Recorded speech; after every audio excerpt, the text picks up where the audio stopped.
Saya melihatnya bahwa tahun 2025 ini akan masih sama dengan tahun-tahun sebelumnya, di mana selama 2 tahun lebih ini isu nasab itu masuk ke lorong-lorong sosiologis masyarakat umat Islam Indonesia, khususnya kalangan Nahdlatul Ulama. Karena setelah konklusif bahwa nasab Ba'lawi ini bukanlah sebagai keturunan Nabi besar Muhammad SAW, berdasarkan kajian nasab, kajian ilmu sejarah, juga tes DNA mereka yang melenceng kemana-mana, di mana keturunan baginda Nabi telah secara presisi teliti oleh para pakar-pakar DNA bahwa DNA mereka adalah J1, sedangkan Ba'lawi dari berbagai macam sampel yang telah dapat kita unduh di di berbagai macam platform milik perusahaan DNA, bahwa DNA Ba'lawi ini adalah mayoritas J, 90-90% ya.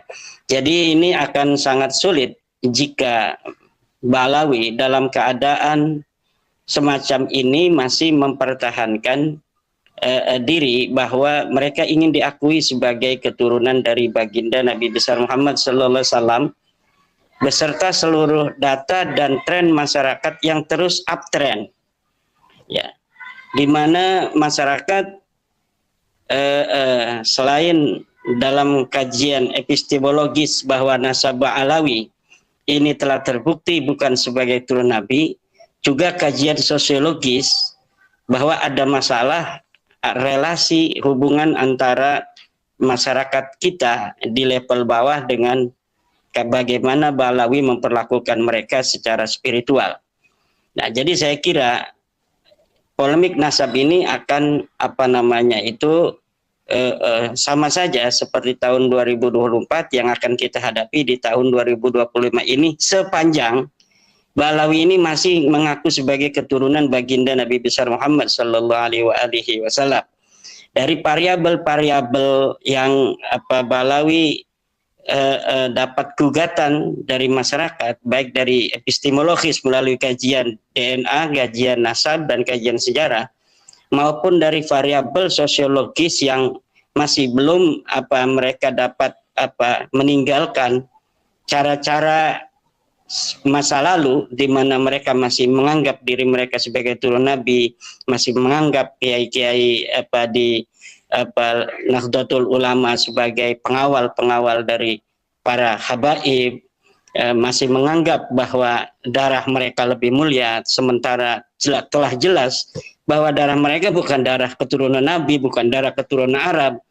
Darah mereka adalah darah keturunan orang-orang Kaukasus yang kemudian pindah ke India, kemudian mereka mengalami proses genealogi dengan orang-orang India, kemudian pindah ke Yaman, kemudian pindah ke Indonesia. Makanya di dalam genealogi mereka secara DNA itu ada gen-gen India yang sangat kental, yaitu karena memang ada perpindahan mutasi dari Kaukasus kemudian ke India, kemudian ke Mirbat, dari pelabuhan Mirbat itu pindah ke Hadramaut, kemudian masuk ke Tarim, dari situ mereka beranak pinak, kemudian mereka pindah ke Indonesia ini.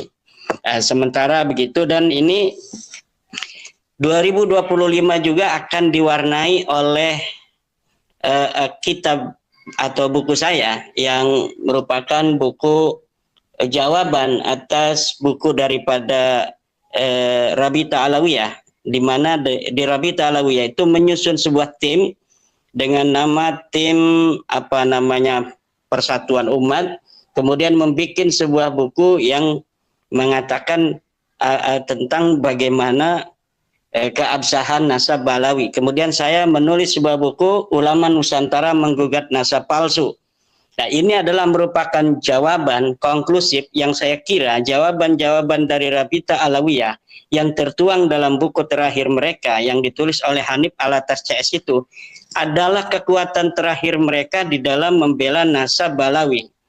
Dan telah saya jawab seluruh hal-hal yang sangat signifikan yang ada di dalam buku Hanif Alatas CS itu. Ya, di dalam buku saya Ulama Nusantara menggugat nasab palsu ini. Jadi saya kira hal-hal yang dianggap cukup urgen yang ada di dalam buku Hanif Alatas CS itu telah mendapatkan bantahan secara epistemologis di dalam buku saya ini. Maka untuk para akademisi sangat layak buku ini untuk dikonsumsi sebagai perbendaharaan di dalam bagaimana nanti memberikan sebuah penilaian terhadap polemik nasab yang selama ini terjadi. Misalnya tentang hal-hal yang sangat urgen di dalam buku keabsahan nasab yang ditulis oleh Rabita Alawiyah itu adalah tentang bagaimana buku itu menggugat nama Ahmad bin Isa yang telah saya berikan sebuah narasi berdasarkan data yang saya temukan di dalam kitab At-Tusi bahwa Ahmad bin Isa pada 234 Hijriah itu berada di kota Suriah di pinggir kota Madinah. Dan kemudian buku Hanif Alatas itu berusaha untuk memberikan antitesis bahwa Ahmad bin Isa yang ada di dalam kitab At-Tusi itu bukanlah Ahmad bin Isa bin Muhammad An-Naqib. Dan itu bantahannya sudah ada di dalam buku saya menggugat nasab palsu ini. Kemudian juga berbagai macam manuskrip yang coba untuk diberikan oleh Hanif Alatas CS itu semuanya kepalsuannya sudah saya buka di dalam buku ini pula. Berbagai macam kitab-kitab yang telah diinterpolasi, kitab-kitab andalan mereka juga telah saya bantah di dalam buku ini pula. Kemudian tentang kitab nasab yang pertama kali menyebutkan nama Abdullah yang merupakan anak Ahmad bin Isa. Menurut mereka, yaitu kitab An-Nafa Al-Ambariyah. Di dalam buku menggugat nasab palsu ini pun saya telah ketengahkan bagaimana pendapat ulama tentang kitab An-Nafa Al-Ambariyah, bahwa kitab itu yang ditulis oleh Muhammad Kadim, penulisnya itu laisa min hada sya'ni, tidak termasuk orang-orang yang ahli di dalam bidang ilmu nasab. Sehingga dengan penilaian para ulama ahli nasab bahwa kitab An-Nafa Al-Ambariyah penulisnya Muhammad Kadim 880 itu dianggap laisa min hada sya'ni, dengan itu maka segala apa yang tertuang secara objektif di dalam kitab itu tidak bisa diterima secara kajian ilmu nasab, karena ahlu hada sya'ni, para ahli-ahli nasab itu tidak mempercayai Muhammad Kadim yang menulis kitab nasab itu, tetapi dia tidak memiliki kredibilitas dan kepakaran di dalam fan ilmu nasab. Kemudian Tuhfatul Talib, kitab kedua yang memberikan yang menulis nasab Alwi bin Ubaid bin Ahmad bin Isa, juga bagaimana nanti di dalam kitab ini pula telah saya ungkap bahwa mereka atau Ba'lawi ini ditulis di dalam kitab Tuhfatul Talib itu bukan berdasarkan atas referensi kitab nasab yang ada sebelumnya, tetapi berdasarkan ba'dut ta'alik yang ditemukan oleh pengarangnya. Jadi sangat tidak kredibel dan tidak siqah untuk dijadikan sebuah referensi nasab, di mana sebuah nasab itu haruslah diambil sebuah referensi dari kitab yang syarat kitab itu alla takuna mukhalifatan lil usul, tidak boleh bertentangan dengan kitab-kitab nasab yang sebelumnya. Sementara seluruh kitab setelah abad ke-9 dan ke-10, yaitu Tuhfatul Azhar, kemudian Ar-Raudul Jali, itu telah terbukti pula sebagian dari kitab itu merupakan kitab palsu, dan sebagiannya lagi adalah kitab yang sangat tidak bisa dipercaya. Kemudian di dalam tulisan-tulisan Hanif Alatas pula, mengetengahkan tentang framing bagaimana saya meninggalkan kaidah-kaidah ilmu nasab menurut mereka. Di dalam buku ini pula saya ketengahkan seluruh kaidah-kaidah ahli nasab dan bagaimana relasinya kaidah itu ketika diimplementasikan dengan nasab balawi. Semuanya dari kaidah-kaidah itu berkesimpulan bahwa nasab balawi adalah palsu. Silakan nanti para masyarakat akademisi untuk membaca buku saya ini.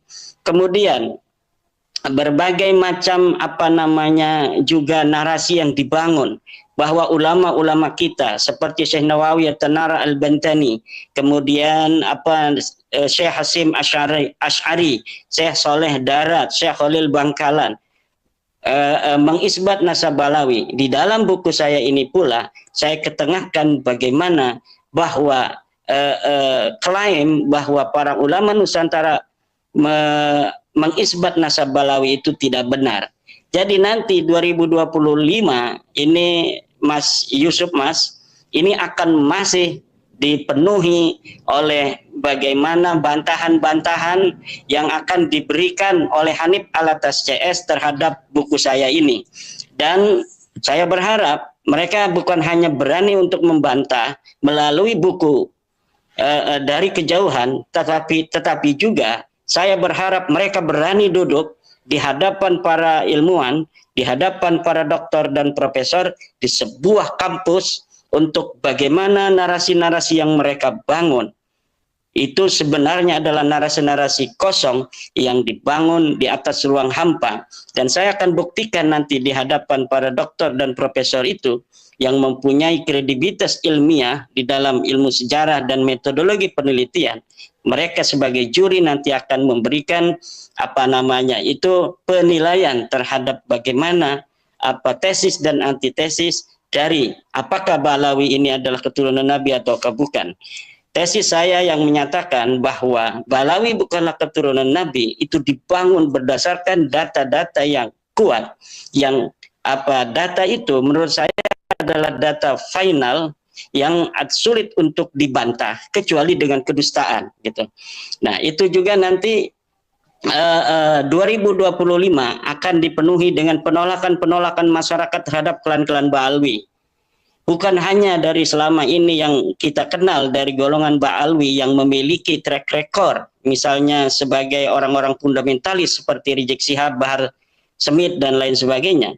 Tetapi juga terhadap tokoh-tokoh seperti Lutfi bin Yahya, Syekh Assegaf, dan lain sebagainya. Tokoh-tokoh yang selama ini relatif dekat dengan kalangan NU, berbarengan dengan kesadaran masyarakat yang begitu tinggi terhadap nilai-nilai kebudayaan, nilai-nilai jati diri bangsa mereka sebagai bangsa Nusantara, ini juga akan dipenuhi hal-hal yang berkaitan dengan tokoh-tokoh Balawi dari golongan yang selama ini dekat dengan NU pula. Seperti kemarin bagaimana penolakan Syekh bin Abdul Qadir Assegaf di Tulung Agung, kemudian di Demak, kemudian di Banyumas, kemudian terakhir itu di Banyuwangi. Nah, penolakan-penolakan ini walaupun tidak sampai kepada di stopnya acara itu di beberapa tempat, itu mengindikasikan bahwa masyarakat sekarang sudah memiliki penilaian yang minor terhadap orang-orang yang selama ini pun dianggap dekat dengan NU dari kalangan Balawi. Saya kira ini tidak akan jauh-jauh dari hal-hal seperti itu nanti dari 2025. Terima kasih.